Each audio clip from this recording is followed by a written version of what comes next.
Dhaka medical college হাসপাতাল পরিস্থিতি সম্পর্কে এবারে আমরা জানব। শর্ত সাপেক্ষে ঢাকা মেডিকেল কলেজ হাসপাতালে চলছে জরুরি সেবা, তবে বহির্বিভাগ বন্ধ রয়েছে। নিরাপত্তায় মোতায়েন আছে সেনাবাহিনী, বিজিবি, র্যাব, পুলিশ সদস্যরা। চিকিৎসা নিতে আসা রোগী ও তাদের স্বজনরা পড়েছেন মহাদুর্ভোগে। ঢাকা মেডিকেল কলেজ হাসপাতাল থেকে বিস্তারিত এখন জানাবেন আমাদের সহকর্মী মাহফুজা মোসলেহি। আমরা জেনেছি যে গতকাল ঢাকা মেডিকেল কলেজ হাসপাতালে হামলার ঘটনায় যে দুজন ছিল তাদেরকে গ্রেফতার করা হয়েছে। এখন কর্মবিরতি প্রসঙ্গে কি ধরনের সিদ্ধান্ত নিয়েছেন চিকিৎসকরা, এবং একই সাথে জানতে চাই যে নিরাপত্তা মোতায়েন করা হয়েছে, এটা থেকে চিকিৎসকরা নিরাপদ বোধ করছেন কিনা, তাদের মতামত যদি জানাতেন।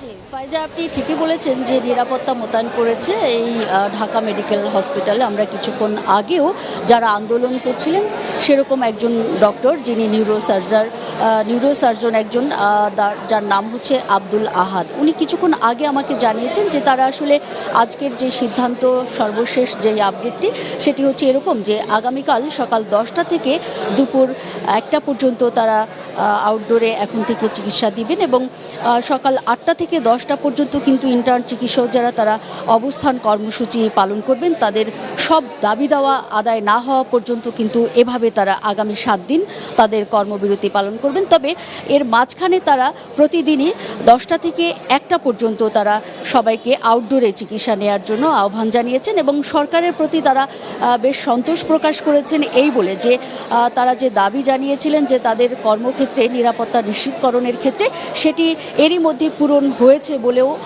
কেউ কেউ বলেছেন। কোনো ডক্টর বলেছেন আংশিক হয়েছে, এরকমটি আংশিক বলেছেন যে বেশ কটি সরকারি হাসপাতালে এরই মধ্যে তারা আইন শৃঙ্খলা বাহিনী নিয়োগ দিয়েছেন। আপনিও দেখতে পাচ্ছেন এর মধ্যে আমরা দেখছি যে বিজিবি, র্যাব সদস্য, এমনকি সেনাবাহিনীর সদস্য মোতায়েন করা হয়েছে এই ঢাকা মেডিকেল কলেজ সহ দেশের বিভিন্ন হসপিটালে, এরকমটি জানিয়েছেন তারা।